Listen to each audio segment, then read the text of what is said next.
Hello, my friends, and welcome back. We are on to our second movie review of 2026. You may be thinking, wait, she looks the same as she did yesterday. Well, that's because I'm like, okay, should I wait till early in the morning tomorrow to record this? Or since I've got it still fresh in my brain, should I just sit down and record it yet today? So I'm recording this a few hours early here, but I wanted to go ahead and get this one up. Like I said, it's still fresh in my brain, it's fresh in my memory, so I just wanted to kind of jump in with this. But we are talking about Avatar Fire and Ash. Now, if you want to check out the first Avatar review, you want to go check out this past Wednesday, and then Avatar The Way of Water was yesterday, and then, of course, today is Avatar Fire and Ash, the new one that's in the theaters. And this is a review that you are not going to want to miss. Now, why is that? This is because we are going to be covering a lot of information in this today. Now, if you are a fan of the Avatar series, I need to let you know right up front, the Avatar, for the first one I gave it a guarded innocent rating. The second one I gave it innocent rating. Okay, there's some language and stuff in both of them, but the third Avatar, this one, Avatar Fire and Ash, I am giving a guilty rating. So that might surprise some of you. But this one is a lot darker. It's a lot more intense. There's a lot more happening. It's also a lot more political. Now, why? I would love to sit down with James Cameron and pick his brain as to the what, where, and why. One of the things I've always held true in my thought process, long even before I got into these reviews with Movie Deputy, was because the first one came out in 2009. I didn't start Deputy until 2014. But it was how visually stunning these movies are, and the level of the graphics and the level of intensity with everything going on screen. And then I watched Avatar, and then I watched Avatar The Way of Water, which honestly I'd never seen until just a couple weeks ago. I don't know why I'd never gotten around to watching it. I just never did. But then, so it sets you up. You get used to this just expansive intensity of what you're seeing going on the screen. And that just kind of becomes a part of it with all of that. And you're just drawn into that. And then we got to Fire and Ash, and this one was filmed with a high frame rate, and it's designed for IMAX, and it's designed for all of this other stuff that's going on. And I don't know what happened.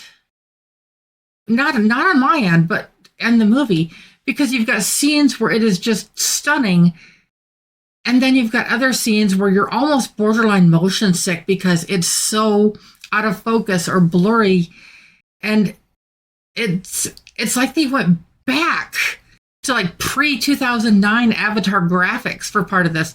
I've seen better graphics in Call of Duty, parts of Call of Duty, than I have in pieces of this movie. Now, mind you, as a whole, the graphics are still fabulous in this movie, but it's not consistent beginning to end. There are parts of this and you're just going, what? Why? How? No. And with taking the story this much further, with taking the story this much more political, taking the story this much more outside of the depths. Now, mind you, I know a lot of stuff is going on politically and just all around the world and everything. And a lot of Hollywood is upset that the way of the current administration stuff. And I think this was almost a little bit of a fight back of them going, we're big in Hollywood, we're going to make our feelings known. And in doing so, they lost the magic. They really lost the magic of Pandora. A story like this is, it has merit, but it puts an entirely different light on Pandora. It puts an entirely different light on the Navi, and it puts an entirely different light on the Sky People. Here like I said, you're dealing with a much darker timeline. You're dealing with war, a full blown out war between the Navi and the Sky People. And there's death, and there's all of this other brutality that you would not expect.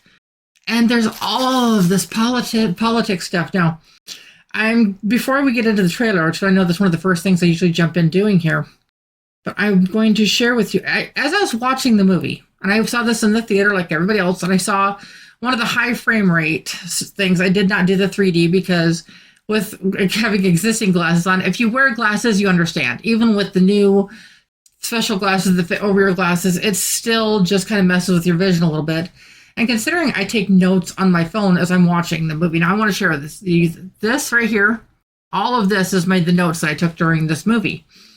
And if you are just listening to our podcast, I want to encourage you to come on over to check out the video, because we cover stuff in the video visually that I can't necessarily express just purely in words.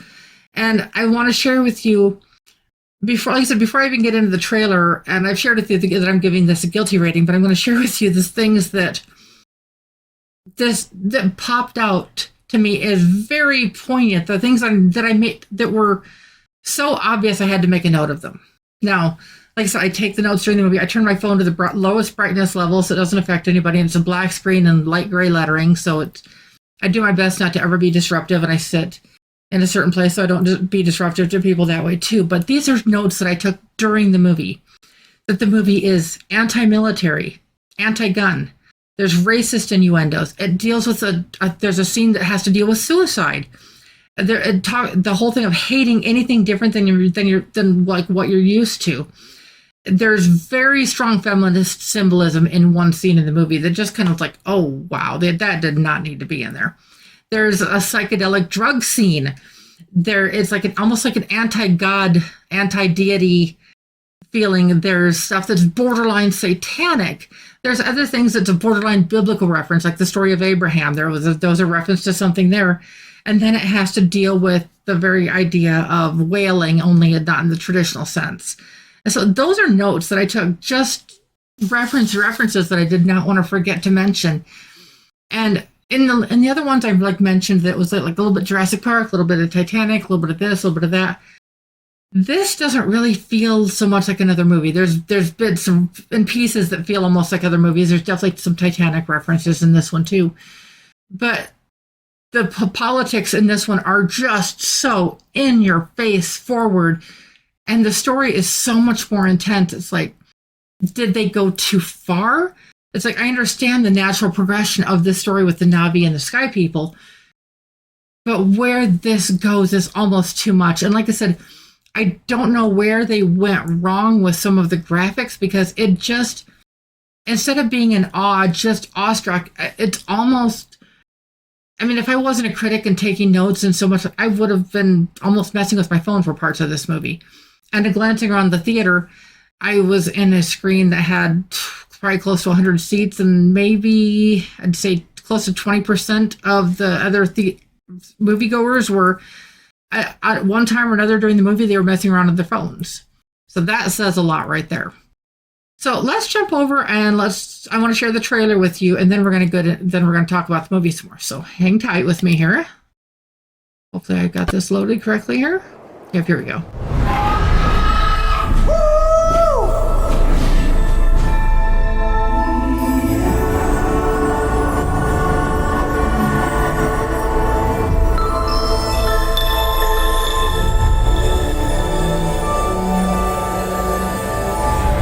The strength of the ancestors is here.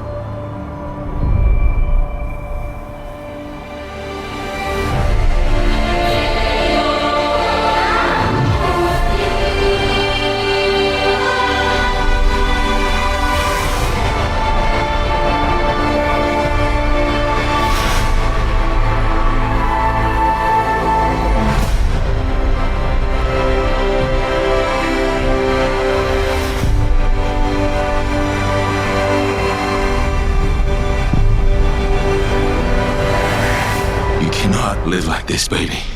In hate. Like I said, this one goes so much darker, and that scene that you just heard where Jake is telling Neytiri that she cannot live like this in hate. The dynamics between not only the Navi and the Sky People, but the Navi and themselves is, like I said, it goes a lot darker than you might expect.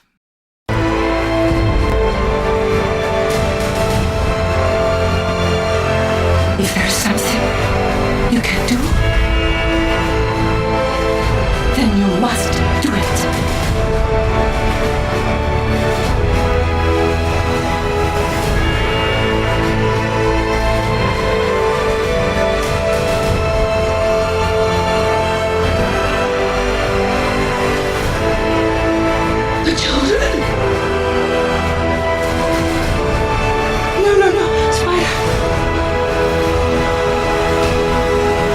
and we will find another way.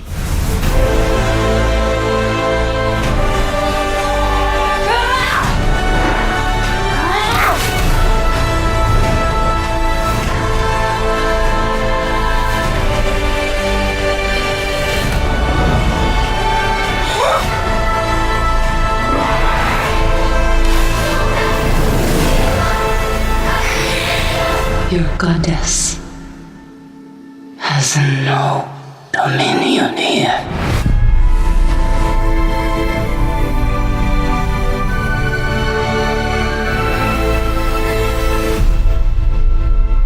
And that's kind of where I get into the fact that this is like so dark compared to like what we've seen in the other ones.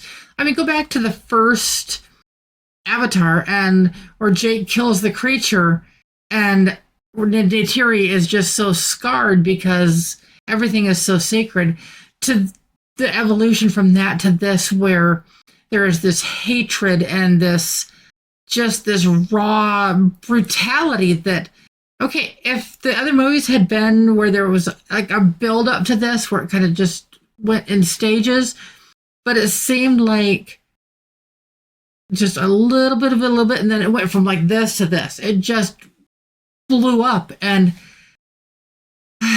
it's tough choices. There is no moral compass anymore. There's just all these gray areas. You've got anger, you've got power, you've got all of these different things that are fighting for these people. I mean, head to head with the people, with the land people and the sky people and the water people all together. And it's not just about good versus bad. It's so much deeper than that. And that the story by itself can be commendable, but working it into the Avatar thing and then working all of the politics into it that were here, it was just a distraction. They were trying so hard to put the politics into this one that they lost some of the magic of the story. Now, I'm sure that was their meaning of not losing part of the story, but making sure that they got the jabs in for certain political things that they wanted to put out there. And I'm going to have a lot of people really mad at me about this review, but so be it. I'm hoping that I can shed a light on this, that maybe some people might go, that's what felt off about this movie. I was having a discussion at the theater after I watched this with some people, and they're like, yeah, something just felt off about it. That was like a direct quote from somebody. Something just felt off about this. I'm like, exactly, because we're used to the story, and we've seen where the story has gone thus far, and we see where we're at now. And then with the graphics being off, I'm using like air quotes with that, it was just different. I mean, and I'm used to kind of the whole fast action thing as they're on the banshees and they're flying, and now they're on these flying fish and other creatures, and then these weird sky ships that are pulled by jellyfish. If you can't quite fathom what I'm talking about, feel free to check out the poster here and come on over to our YouTube channel and check out where I just shared the trailer, because you can actually see these flying ships that are pulled by jellyfish. They're not actually jellyfish, but that's probably the closest way I can come with to describe them. Now, like I said, it's not the peaceful society that you think, where the sky people are trying to come in and take advantage. There's no mention anymore about the unobtanium. And then all of a sudden there's this huge base on Pandora, whereas this one picks up almost shortly right after the last movie. And there's all of these changes to Pandora that just don't fit the timeline either. It's like, there's no way that this has happened in a matter of weeks. There's just, I don't know what they did. I don't know why they did it. I mean, I understand what and why, but I don't understand what and why. And so I think a lot of people that see this one, if you are in that political mindset where you are upset with a lot of the things going on right now, I'm not going to say you're wrong on that, because there are things that I'm still upset about, but I also appreciate the leadership of our country at the moment, and I can see the direction that he's trying to take it in. But trying to show your opposition in a $1 billion movie, I mean, this is like the third $1 billion Avatar in a row. And like I said, he's talking about 2 more after this. And I'm just thinking, each one of these is like 3 hours long. This one's 3 hours and 15 minutes. And it was too long, definitely too long on this one because of just everything that's in there. And then there was definitely filler content, which was like, okay, what's the point of putting this here? There's pieces of the story that don't add to the story. They don't necessarily even make a statement in the story. It's just content. And I'm like, and your point is? And so my whole thing with interrogating movies for plot and content, the plot just doesn't do it in this one. And then, like I said, with all the political innuendo, for 2/3 of this movie, I honestly thought I was going to be in the threes. I was thinking low threes, just because it's just so in your face with everything and unnecessarily so. It's just a distraction to itself. But there are parts of this that there's hope of where they could take this. It gives the building blocks that there could still be more. Like we said, we know there's 2 other movies coming yet. And so I appreciate the complex family dynamics. I appreciate the evolution of the family. I appreciate the evolution of how the Navi interact with Pandora and how they're learning to survive in a time when things are more difficult. So I can appreciate that, but just some of the other topics that are addressed are just more than it needs to be, to the point of being a distraction. So score-wise, I'm going to surprise a lot of you here. So I just bear with me here. I am giving Avatar Fire and Ash just a 5 out of 10 on the deputy scale. And I was in the 4s. I mean, even with the better scenes and stuff, I was in the 4s, but I'm like, a 4 means watchable but forgettable. A 5 is decent story, significant flaws. And that is right where I'm at with this, because the flaws of the innuendos and all of this content that was made to be political intentionally, it didn't feel like Avatar. I mean, yes, we're in Pandora. Yes, we're watching the Navi. Yes, we're doing all of this, but this one is almost visually and story-wise, it's definitely the weakest of the 3 thus far. If you are getting ready to go see this, I just want to try to prepare you that this is not going to be the movie you expect. Unless that's what you're going in expecting. If you're going in expecting James Cameron to make a political statement in the form of the movie, and you're going in expecting a war between not only the Navi and the Sky People, but almost between the Navi and other Navi, and how this all plays out. And I wanted so much to want to like this movie. I appreciated the premise, and then watching it, and I'm just going, I was so disappointed with the graphics and then with the direction that it went in.